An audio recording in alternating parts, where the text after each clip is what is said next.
Updates చూస్తే అవినీతిలో అబద్ధాలు చెప్పడంలో కాంగ్రెస్ పార్టీ బీఆర్ఎస్ పార్టీలు ఒకతాను ముక్కలేని కేంద్ర హోంశాఖ సహాయ మంత్రి బండి సంజయ్ ఆరోపించారు.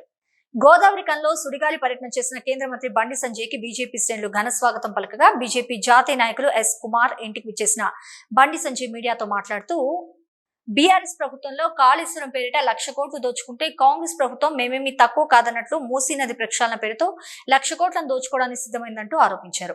ప్రజలు బీఆర్ఎస్ పాలన బాగాలేదని హస్తం గుర్తుకు ఓటు వేసి కాంగ్రెస్ పార్టీని గెలిపిస్తే ప్రజలనెత్తిన భస్మాసుర హస్తం పెట్టిందని వాపోయారు. ప్రజలందుకే పార్లమెంట్ ఎన్నికల్లో బీజేపీ వైపు మొగ్గు చూపారని తెలిపారు.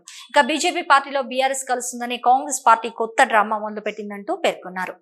ఈ పార్టీ ఎందులో కలిసినా ప్రజలకు ఒరిగేదేమీ లేదని, బీఆర్ఎస్ పార్టీ బీజేపీలో కలవడం మూలంగా బీజేపీకి కొత్తగా వచ్చి వనగూరే ప్రయోజనం కూడా లేదంటూ, ఆ అవసరం కాంగ్రెస్ పార్టీకి మాత్రమే ఉందంటూ పేర్కొన్నారు.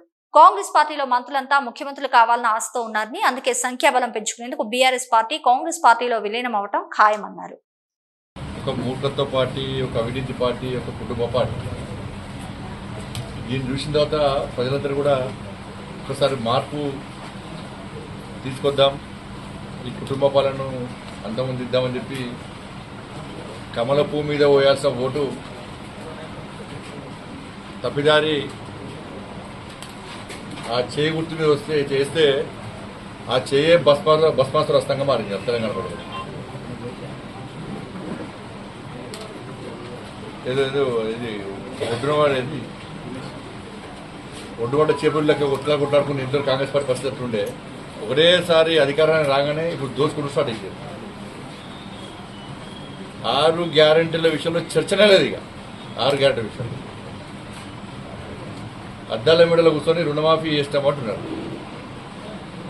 నేను మళ్ళా విజ్ఞప్తి డిమాండ్ చేస్తున్నా, రుణమాఫీ విషయంలో మీరు శ్వేతపత్రం విడుదల చేయండి. సోనియమ్మ పేరు చెప్పి సోనియమ్మ బర్త్డే సందర్భంగా 40,000 కోట్ల రూపాయలు మేము మాఫీ చేస్తాం రుణాలు. ఇది ఎవరు? కాంగ్రెస్ పార్టీ చెప్పిందే. ఇది సోనియా బర్త్డే చెప్పండి, సోనియా బర్త్డే అయిపోయింది. 40,000 కోట్ల రూపాయల బడ్జెట్ పెట్టాలి కదా శాసనసభలో. ఎంత పెట్టారు? 27,000 కోట్ల రూపాయలు పెట్టారు. సరే 27,000 కోట్ల రూపాయలు పెట్టారు. మరి ఖర్చు పెట్టేది ఎంత అంటే 16,000 కోట్ల రూపాయలు అంటున్నారు.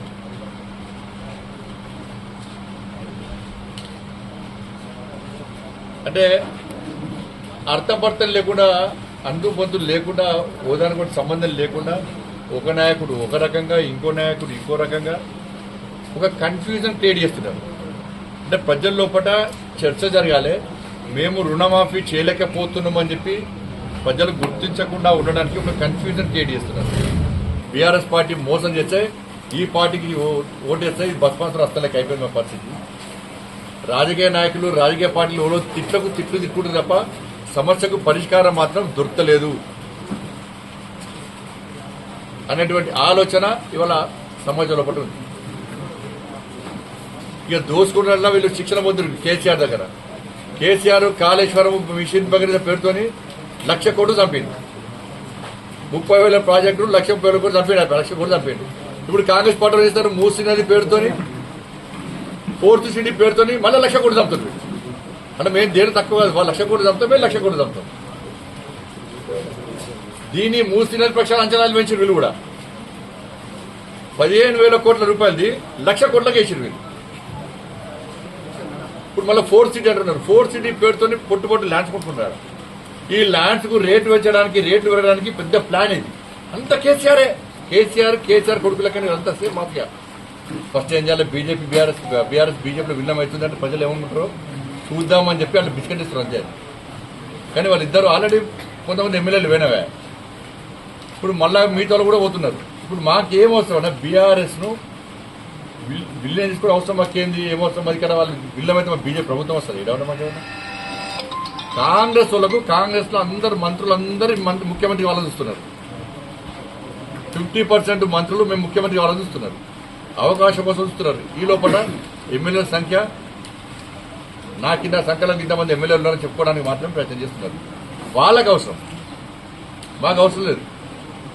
ఇదంతా ప్లాన్ ప్రకారం జరుగుతుంది. ఇదంతా మొత్తం రెడీ అయిపోయింది. బీఆర్ఎస్ కాంగ్రెస్లో 100% విలీనం అవుతుంది.